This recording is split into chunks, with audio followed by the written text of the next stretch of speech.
Aula sobre os livros poéticos, aula sobre Jó ainda. Nós vamos para mais uma aula sobre Jó. O que é que nós vimos na aula passada? Jó foi uma personagem histórica que viveu realmente numa terra chamada Uz, que ele era um magnata da antiguidade, era um homem muito rico, dono de escravos, dono de empresas, era muito conceituado na sociedade, mas que sofreu uma calamidade do dia para a noite, e nós só sabemos que as calamidades vieram de uma origem sobrenatural porque existe o prólogo do livro. É no prólogo que está a explicação aonde que teve origem o sofrimento de Jó. Satanás recebeu de Deus a autorização para devastar com a vida próspera que Jó tinha. Sem o prólogo nós não saberíamos.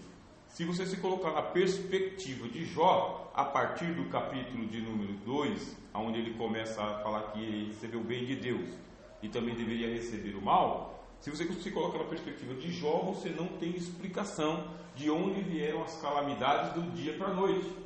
E no capítulo 3 em diante isso fica evidente. Jó não sabia que era Satanás. E mesmo que ele soubesse que fosse Satanás, naquela circunstância, Satã ele não era o mesmo Satã do Novo Testamento, porque no Novo Testamento, Satã ele é o inimigo de Deus, e no livro de Jó, Satã é um dos filhos de Deus. Vocês que estão se formando em teologia devem saber essa diferenciação. Você hoje sabe que é o mesmo Satã, por causa que você tem a Bíblia, Antigo e Novo Testamento, e você tem a angelologia. Bom, naquela perspectiva, não existiam os livros do Antigo Testamento, mesmo porque Jó, ele é antes de Moisés, ele vive lá naqueles tempos antes que a comunidade de Israel existisse ainda, e Satã não tinha sido revelado como sendo o arquirrival de Deus. Ele era um dos filhos de Deus. E quando você vem para o Novo Testamento é que se revela que ele é a antiga serpente chamada de diabo e Satanás. É a mesma pessoa. Por isso, como teólogos, não confundam, sabem, esse conhecimento. Sem o prólogo, não tinha como saber que a origem das desgraças de Jó eram sobrenaturais. Agora se pensava o quê? Eu vou ter que chegar a uma compreensão. Preciso chegar a uma razão. Eu não sei qual que é a razão, e é isso que o livro de Jó vai falar para nós. Existia um sistema religioso em volta de Jó. Sistema religioso. Religião da qual o pai era o sacerdote. As ofertas de Jó, por sua família, sugerem tempos como os de Abraão, quando os ritos religiosos não faziam parte de uma organização religiosa. Antes do advento da lei de Moisés, praticava-se devoção pessoal com alegria e prosperidade. Ellinson, foi ele que escreveu isso aqui. Jó era um homem abastado, maior que todos do Oriente, de muitos amigos, conhecido por muitos pelo status, por sua bondade e ajuda filantrópica. Hoje, nós temos a religião institucionalizada. Religião institucionalizada é que você tem um prédio e nesse prédio você tem um sistema religioso, uma casta sacerdotal. Nos tempos do patriarca Jó, lembre-se que ele vivia ali na Arábia, né? Na Arábia. Nos tempos de Jó, o patriarca ele era o sacerdote da família. Ele era o sacerdote da família e dos seus escravos, dos seus empregados também. Não se tratava de se levantar um santuário do jeito que a gente tem igrejas hoje. Era uma tenda mesmo, estilo cigano. Era uma tenda. E naquela tenda é onde ele morava, e do lado de fora ele fazia os rituais, as orações, os louvores, uma espécie de acampamento, igual quando a gente tem retiro espiritual, espécie de acampamento. O diferencial é que ele era reconhecido como sendo sacerdote daquela família e dos seus empregados, e que recebia os seus amigos também. Da mesma forma, ele ia para outros cultos também, com seus amigos, com seus irmãos, com seus parentes, em outros lugares. Não havia uma institucionalização da religião. Religião A, B, C ou D. Existia o sacerdote.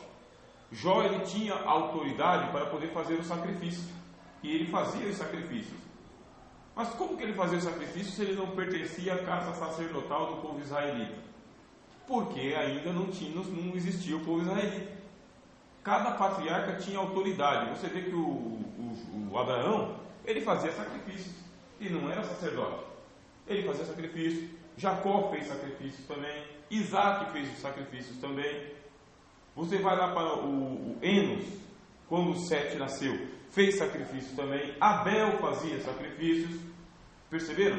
Este aqui é o contexto.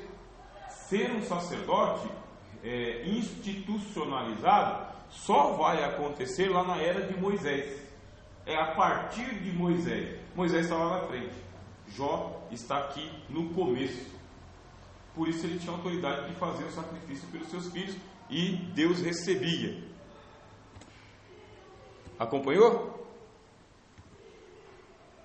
Após o sofrimento, Jó viveu 140 anos. Ao todo, tinha vivido cerca de 200 anos, o que era comum no período patriarcal. Abraão viveu 175 anos. A riqueza de Jó era avaliada em função do gado que possuía e não em função do ouro ou prata. Essa também é uma característica do período dos patriarcas. Não há em todo o livro qualquer referência a Israel, ao êxodo, à lei ou ao tabernáculo. Após o sofrimento, ele viveu ainda 140 anos. Eles estão vivendo numa época em que havia longevidade para os patriarcas. A turma da história diz para nós o seguinte, que a estimativa de vida da humanidade antigamente era de 45, 50 anos, por causa das guerras. Os homens morriam cedo por causa das guerras e as mulheres ficavam viúvas. Existiam doenças? Também existiam doenças, mas não tinha tratamento, e as doenças também acabavam. Existia uma alimentação mais natural, mais saudável, só que também haviam muitas doenças que eram transmitidas pelas próprias alimentações, porque não havia higienização dos alimentos, vinha com tudo que a natureza oferece. Estimativa de vida era de 45 a 50 anos. Mas o material bíblico ele fala para nós que houve uma época em que as pessoas viviam mais. No caso aqui, Jó vive 140 anos a mais depois do sofrimento dele. Quantos anos de vida no total ele viveu? Não temos muita certeza, mas ele viveu bastante tempo. O Abraão, 175 anos, né? Tempo demais. Você retrocede mais ainda lá no livro de Gênesis, você vai ter Metusala, que viveu 969 anos, quase 1000 anos, um homem viveu. Ou você acredita com a mentalidade de crente, eu acredito na Bíblia, ou você desconfia com a mentalidade de um crítico. Tem erro aqui. Que havia a possibilidade deles exagerarem, havia, tá bem? Todos os escritos da antiguidade, eles exageravam as vitórias, exageravam as idades, exageravam as histórias que eles contavam. Então você vai encontrar muito exagero. Se esse exagero veio parar na Bíblia ou não, é uma outra matéria, chama-se crítica textual. Para nós, a gente estabelece que é um número razoável, 140 anos de vida, após o sofrimento, né? Após. Quanto tempo durou a provação de Jó? Não sabemos ao certo. Pode ter durado 1 ano, pode ter durado 10 anos. Não sabemos ao certo quanto tempo durou. Temos a impressão que foi um tiro, né? Foi rápido. Capítulo 3, capítulo 38, acabou. Os amigos vieram, questionaram, passaram uma temporada e foram embora. Mas pode ter durado um pouco mais do que isso aí. Mais do que uma semana, 2. Pode ter durado 1 ano até 2, 3 anos. O fato é que o homem continuou, depois teve mais 140 anos para poder recuperar tudo que ele perdeu. Quando a Bíblia vai dizer para nós que Deus devolveu para ele tudo de volta, também não deve ter sido do dia para a noite, deve ter acontecido mais uma construção histórica. Bom, a terra de Uz, eu já disse para vocês, onde que ela ficava? Ficava na Arábia, pelo menos é o que a gente imagina, na fronteira entre a Palestina e a Arábia. De acordo com Lamentações 4:21, essa terra ficava próxima ao Edom, ao sul, ao sudoeste do Mar Morto, a noroeste do deserto da Arábia. perto também de Midian, onde Moisés viveu durante 40 anos. Quero que vocês imaginem o mapa. Bem, vamos imaginar o mapa. Aqui está o Mar Mediterrâneo. Descendo para cá está o Egito. Bem, aqui em cima o Mar da Galileia. Descendo, Rio Jordão. Aqui embaixo o Mar Morto. Aqui ficavam as colinas de Edom. Nesse lugar aqui, ó, Edom. Aqui fica o Eufrates, aqui fica o Tigre, no meio fica a Arábia, bem no meio.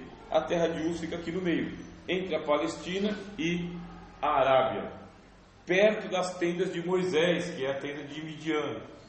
Por isso que a tradição diz que foi Moisés quem compilou a história de Jó. Os beduínos chegaram, trouxeram a história entrou nas tendas de Jetro, que era sogro de Moisés, e Moisés escreveu inspirado a história de Jó, até que chegou aos nossos dias já bastante editado, já bastante melhorado na compreensão. Se fosse naquele hebraico escrito por Moisés lá dentro da tenda, impossível entender. Por isso, o texto passou por compilações para que ele pudesse ficar mais compreensível para nós. A história é verdadeira, o relato é verdadeiro, mas a compilação ela foi colocada de uma maneira compreensível. Não dá para dizer que foi palavra por palavra que Jó disse aquilo, a não ser por nossa fé. Nós cremos assim, por causa da inspiração da Bíblia Sagrada. Mas se foi palavra por palavra daquele jeito, provavelmente não. O sentido se preservou, mas as palavras podem ter sido outras. E qual que é o propósito desse livro? Utilizando-se desses fatos, o Espírito Santo usa este livro para responder uma pergunta-chave que todos nós fazemos: por que sofrem os justos, se Deus é amor e tem todo o poder? Através do sofrimento e exaltação de Jó, aprendemos que Deus é soberano, faz o que quer, como quer, quando quer e em tudo manifesta a sua santíssima glória. Tema do livro, palavra-chave, soberania de Deus. Tema do livro, por que o justo sofre. É em torno desse tema que os diálogos eles vão acontecer. É uma pergunta. Se ele tivesse sido escrito na Grécia, ele viria também em forma de diálogo, porque lá na Grécia eles faziam as perguntas e as personagens elas entravam e saíam dos textos filosóficos colocando seus questionamentos, e o Sócrates está sempre respondendo, né? Sócrates está orientando o diálogo, respondendo não, ele vai orientando o diálogo. Existia esse estilo de literatura na antiguidade. Então, vamos construir um diálogo entre as personagens e qual que é o tema? Aqui o tema é por que o justo sofre. Jó é o homem que sofre. Por causa desse estilo literário, há uma proposta de que o livro de Jó seja apenas poético, fictício, que não tenha existido Jó na terra de Uz, que ele não tenha sido aquele patriarca que foi. Foi uma história inventada, uma ficção, não com a intenção de enganar ninguém, mas como um livro didático, para ensinar um pano de fundo moral. Aí não existe a necessidade de eu estar ali, ao pé do ouvido, ouvindo o que Jó está falando, para poder transliterar e escrever o que ele está dizendo. A única função do livro é didática. Quem defende isso aí? O pessoal da crítica textual.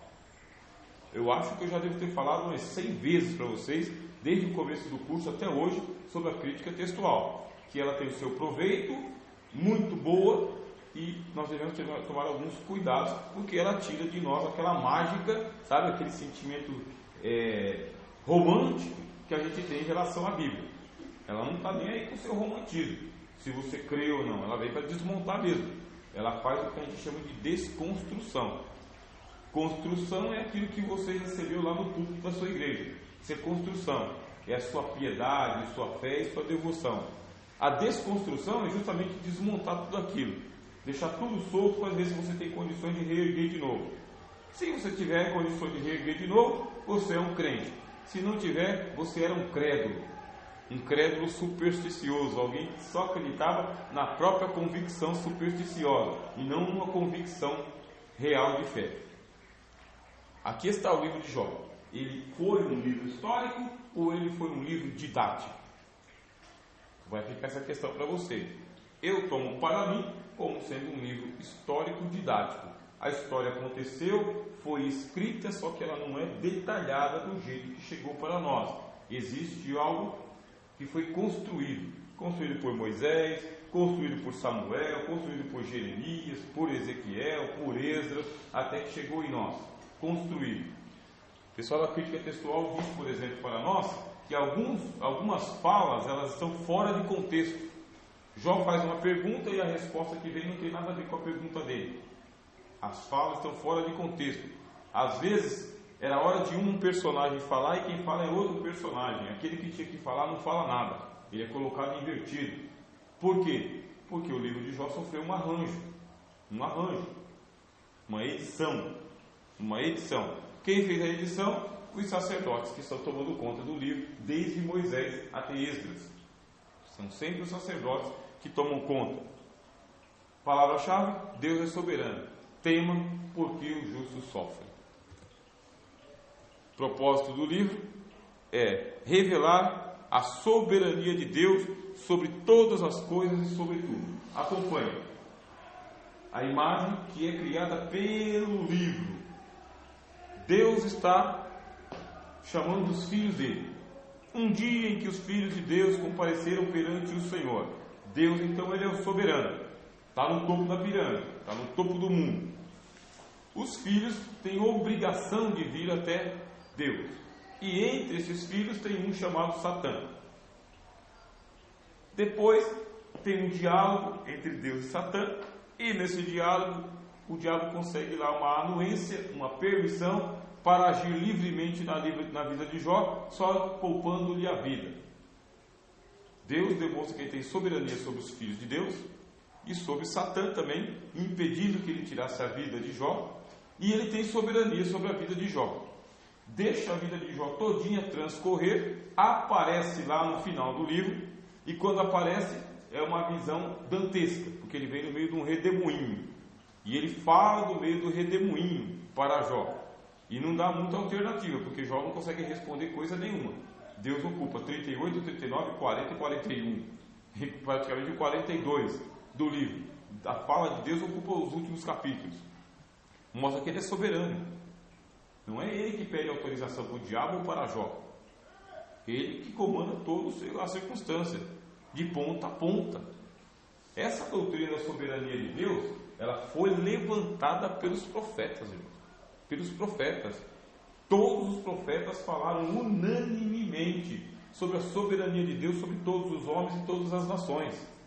Ele não pede conselhos, não precisa pedir conselhos, autorizações, esperar para depois. Ele age segundo o propósito da sua vontade e ponto. Se ele vai agir arbitrariamente, ele pode agir arbitrariamente. Ele pode porque ele é soberano. Ele não precisa de critérios. Isso que é agir arbitrariamente, porque o critério é ele mesmo. Ele estabelece o critério e ele age. Ele faz a luz e as trevas, dá a vida e tira a vida, dá a prosperidade e tira a prosperidade. Ele dá e ele tira. Jó tem esse entendimento. Quando você ouve Jó falando isso, é porque a personagem do Jó está dizendo para todo mundo, é assim que você tem que pensar. Nós aceitamos o bem de Deus com prazer, mas o mal nós não aceitamos. Não, nós queremos um Deus benevolente, mas nós não queremos um Deus julgador, que pesa nas balanças. Isso a gente não quer. Eu também fico pensando, por que eu sou? Eu acho que eu sou justo. Mas será que eu sou justo tanto quanto Jó? Será que eu sou tão reto quanto Jó? Mas precisa ser tão reto quanto Jó para ser provado? Né? Essas perguntas vão surgindo. Outra questão que o livro traz para nós é que ele responde ao problema do mal, um dos temas mais difíceis da teologia, da filosofia e para o homem. O que é o problema do mal? O problema do mal é a origem do mal. Por que Deus permite que o mal triunfe neste mundo? O mal aqui neste mundo, ele é para todos. Ele é para todos e ele faz girar o ponteiro do relógio. Não é o bem. Nós temos o bem como uma espécie de ilha de descanso. Ainda bem que agora eu vou descansar um pouco, porque amanhã passa cada dia o seu mal. A nota diária é luta, provação, sofrimento, angústia e batalha. É um negócio assim incansável, interminável. E o livro de Jó ele trata desse problema, chamado problema do mal. Qual que é a origem do mal na vida das pessoas? O mal tem origem divina? O mal tem origem diabólica? O mal tem origem humana? As personagens falam sobre isso. Ô Jó, por que você está sofrendo? Será que se você tivesse feito isso, você estaria passando por isso? Provavelmente você deixou isso sem fazer. E por causa disso, o soberano El Shaddai, sabendo que o nome de Deus, eu falei na aula passada, o nome de Deus no livro de Jó é El Shaddai, o Todo-Poderoso. Não aparece o Jeová, tá bom? Aparece o El Shaddai. Isso aí está acontecendo. O livro responde a contento? O livro ele não responde de uma maneira direta. Ele responde de uma maneira panorâmica. Maneira direta é essa que eu estou olhando para você aqui. Isso aqui é maneira direta. Maneira panorâmica é essa visão que eu estou tendo aqui da sala. Eu preciso andar pela sala. Cadeirinhas rosas, cadeirinhas azuis, cadeiras brancas, janela, parede. Isso é panorâmico. O livro de Jó não dá uma resposta direta para o Osho. Não dá. O Osho tem que ler passagem por passagem e montar o quebra-cabeças. Tem que montar, você tem que ler o prólogo, capítulo 1, capítulo 2, os discursos de Jó, os discursos de Eliú, de Eliab, tem que ler todos os discursos. Você tem que montar o quebra-cabeça, porque senão você não tem a resposta. E esta é uma das características de todos os livros poéticos da Bíblia, não são diretas. Eles não falam olho no olho, eles falam por retórica, eles falam utilizando-se figuras de linguagem, irmãos. É um livro de sabedoria, você precisa se tornar sábio. Quando a gente estiver estudando aqui a partir da semana que vem o próximo livro, o livro de Provérbios, ele fala o seguinte, olha, Provérbios de Salomão que foi rei de Israel. Para que eu escrevi esse livro? Para que os simples alcancem entendimento, para decifrar enigmas, adágios e frases de sabedoria dos antigos. O livro de Provérbios ele não fala nada diretamente, ele fala por retórica, de uma maneira panorâmica. Você tem que montar no quebra-cabeça, e se você não fizer isso, você não merece a sabedoria. Você só é digno da sabedoria se você se levantar de madrugada. É isso que o livro de Provérbios fala. Os que de madrugada me buscam, aí vão me encontrar. Mas dormiu até tarde, esquece, eu não estou lá. Não estou lá na praça. É o que a sabedoria fala. Olha, eu edifiquei o meu palácio aqui em cima, e estou chamando de cima para baixo, porque se eu descer aí, eu só vou ver gente tola. Sabedoria é aqui em cima. O livro de Jó é um livro de sabedoria. Quer entender por que o justo sofre? Leia os 42 capítulos de Jó. Quer entender o problema do mal? Leia os 42 capítulos de Jó.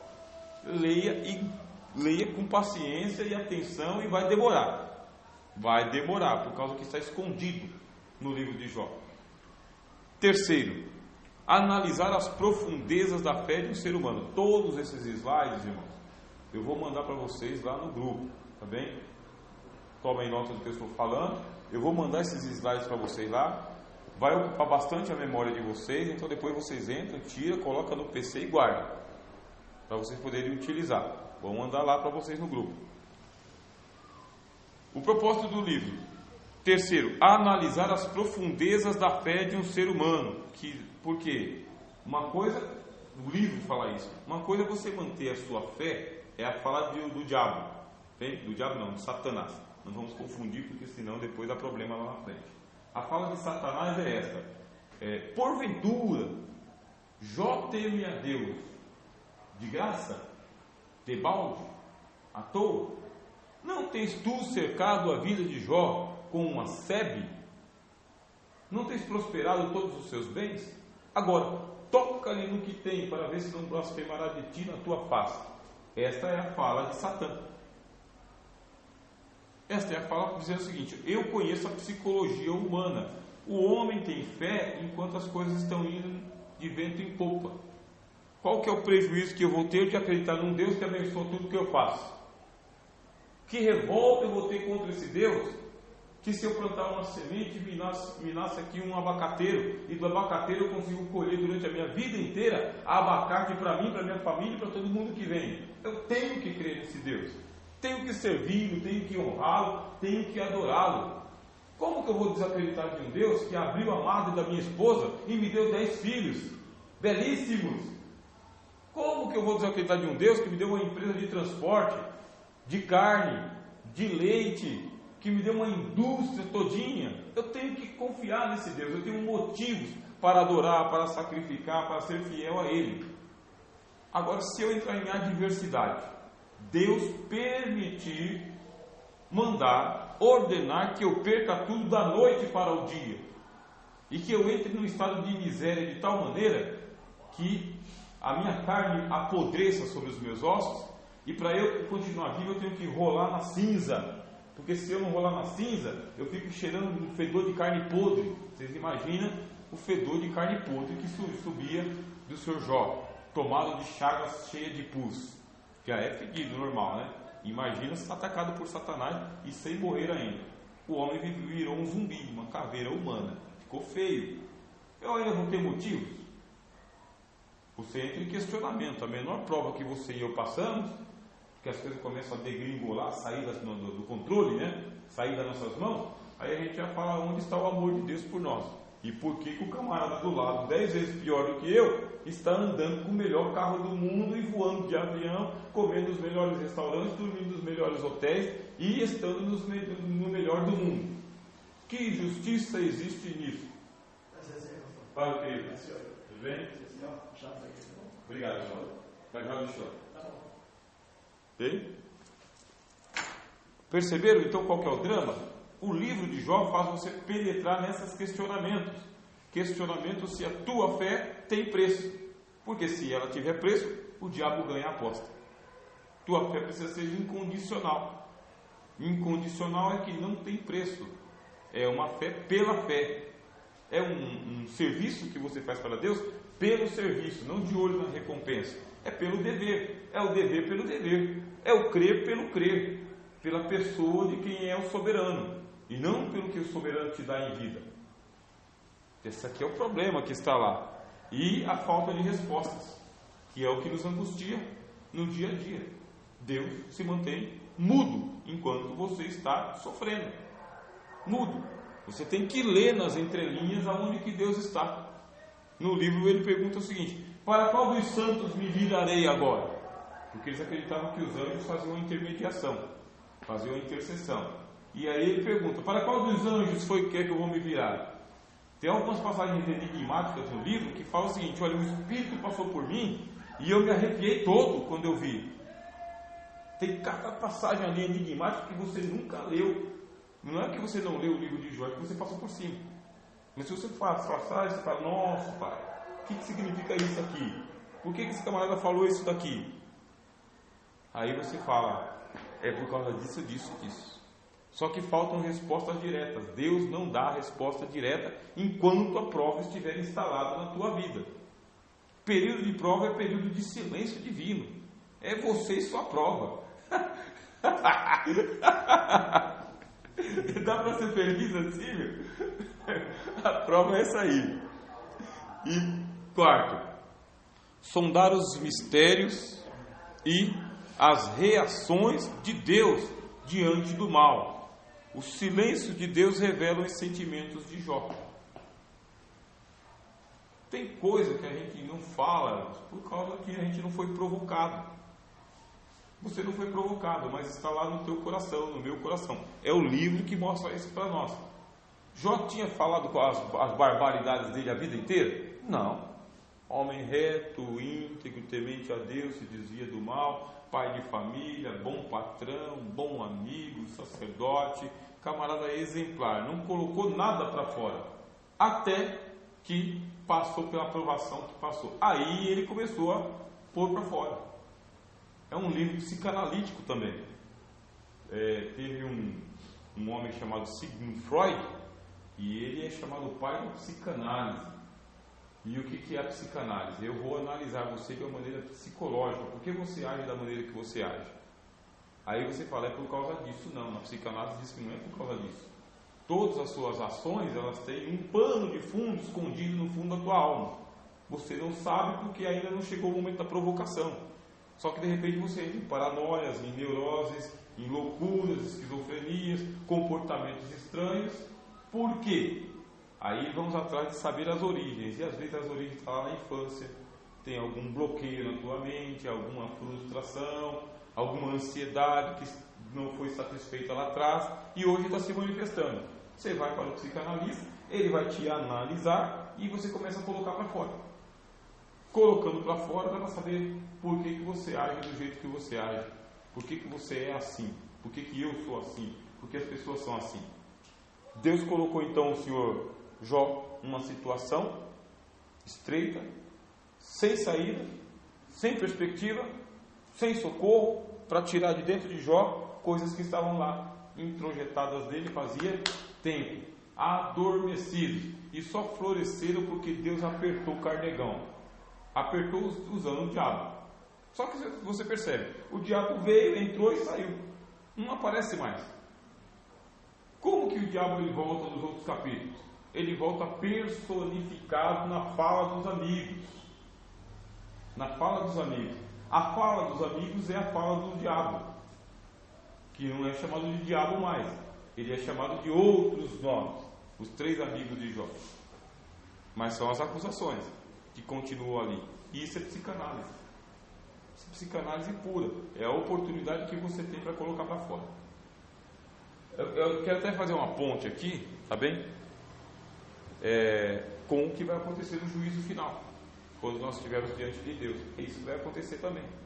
Um monte de coisa está escondida dentro do nosso coração, que a gente não confessa, a gente não fala, porque a capa da religião não deixa mesmo. Se você colocar para fora, você estraga a sua imagem e perde a fé. Mas no dia do juízo, seremos julgados.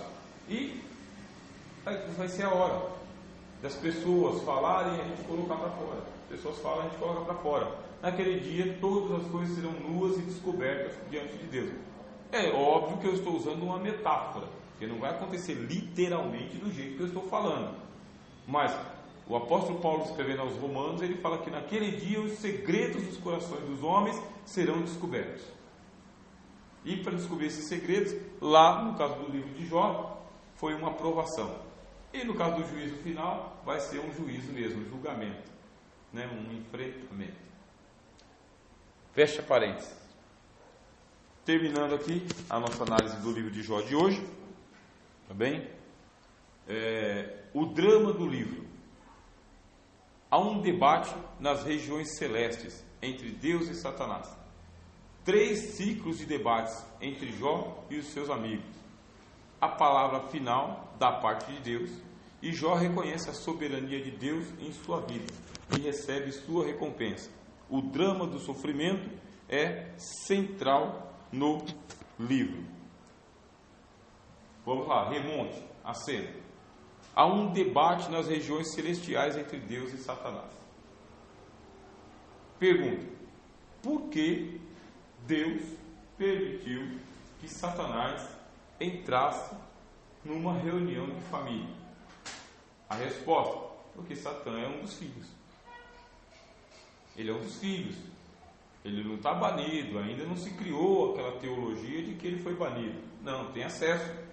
Tem acesso à reunião de família, todos os filhos de Deus têm que aparecer e ele aparece também. É a ovelha negra? É o adversário? É. Mas eu tenho que estar aqui também. E todos apresentam suas discussões ali diante de Deus, mas o que interessa é justamente o papel de Satã. Deus, ele faz a pergunta inquiridora: vistes tu, meu servo Jó? Especificamente a Jó. E aí você pergunta: será que Deus faz isso hoje, no tempo atual? Deus recebe Satã diante dele e pergunta: vistes tu, meu servo José Mauro? Vistes tu, meu servo Josuá, Washington, Rogério? Pessoalmente? A teologia explica que não. A teologia explica que houve uma mudança na economia. Com o sacrifício de Cristo, essa liberdade ele perdeu. Agora, existe a possibilidade desse ser ainda fazer as suas acusações contra nós. É isso que diz o livro do Apocalipse, né? Os anjos proclamam a vitória do Cristo por causa que Satã foi lançado para a terra, e eles falam: caiu o acusador dos nossos irmãos. O que eles têm em mente? Eles têm em mente essa passagem aqui: Satã acessa o trono de Deus e nos acusa de dia e de noite. O Senhor Jesus falou: Pedro, esta noite Satanás vos pediu para você andar como um trigo. Existe essa coisa espiritual no mundo celestial, revelação do livro de Jó e do corpo das Escrituras. Se é na mesma frequência, com a mesma intensidade, na mesma particularidade, a gente pode pensar, mas ainda existe alguma coisa nesse sentido, até que o diabo caia e para a terra. Esse é o primeiro ponto.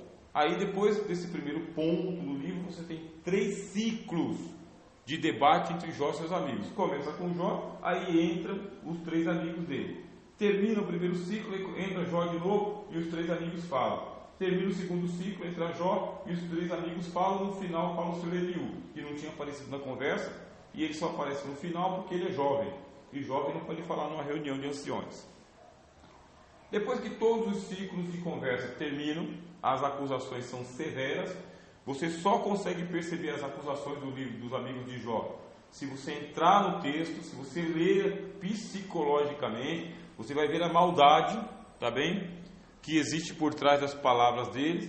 Porque o que mais me deve chamar a atenção é o seguinte: os mesmos discursos que os amigos de Jó trouxeram e que Deus reprovou fazem parte da nossa teologia e da nossa pregação. Vocês podem perceber: se você fizer o bem, você recebe o bem, mas se você não fizer o bem, você vai passar pela prova.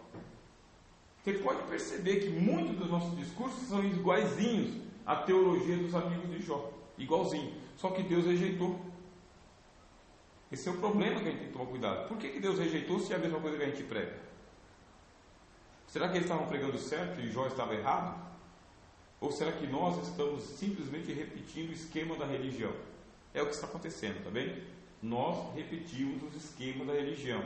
Nós entramos com a falta de sabedoria e precisamos de uma intercessão. Quem é que faz a intercessão pelos amigos? Jó. Semana passada, na semana retrasada, eu disse para vocês que Jó representa Cristo. Cristo precisa interceder por nós, porque nós somos os amigos de Jó que fazemos as acusações. Dramático, né? No final, na palavra final, da parte de Deus, Deus ocupa capítulo 38, 39, 40, 41, faz a descrição desde o começo da criação até agora, faz revelações surpreendentes da existência de um monstro marinho, que é o Leviatã, uma figura lendária. Parece-nos, alguém quer fazer compreender que ele é um dos anjos caídos, pode ser Lúcifer, pode ser só um dragão monstro que existia na antiguidade. É um livro enigmático, nós não sabemos do que se trata. Mas o ponto final é que Deus acaba justificando a Jó quando Jó intercede pelos amigos. É só ali que Jó se salva, porque Deus também repreendeu Jó o tempo todo. Deus foi o 4º camarada que repreendeu Jó. Não teve salvação para o cidadão. Os amigos repreenderam, mas Deus repreendeu também. E quando que Jó foi justificado? Quando orava pelos seus amigos. Só ali. Aí é que Deus fala: vós não falastes coisas retas de mim como Jó. Aonde estava a retidão de Jó? É que Deus era o parceiro de Jó mesmo, do começo ao fim. Deus era o torcedor, o camarada que torceu, o camarada assim, é a pessoa que torceu por Jó, porque o provado era Jó. Aí você tem que entrar com a sua sabedoria para entender isso. Se você está sendo provado, se alguém está sendo provado, Deus está do seu lado na aprovação, aconteça o que acontecer. E até os erros que você vai cometer durante a sua aprovação está na conta do próprio Deus. Deus vai debitar na conta dele, não na sua. É uma sabedoria, irmãos. E assim, o drama do sofrimento é central no livro. Ok? Depois eu vou mandar esses slides para os irmãos. Vou abrir agora a oportunidade para vocês fazerem as suas perguntas. Esse livro já ocupou 2 das nossas aulas.